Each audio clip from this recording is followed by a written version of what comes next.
How you guys doing? I just wanted to make a short, quick little video here that if you've ever been working in Premiere Pro or After Effects and you need to recover a project, I have good news for you. It's actually really easy to do. Let's dive in.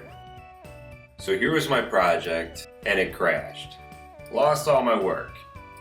So then I opened it back up, clicked on my last save, and when the project opened up again, everything I was working on was missing. All gone, all that work.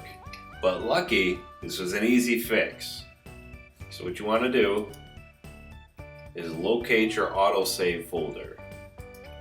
Adobe Premiere Pro Autosave.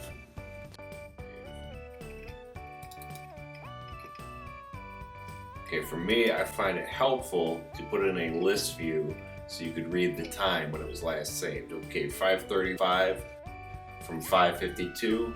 That's not bad. We didn't lose too much progress. This is the project I was working on. Double click it. And my project is back almost exactly where we left off. Yeah, well, thank you very much for watching. That's all I got for now. Take care. See you guys in the next video.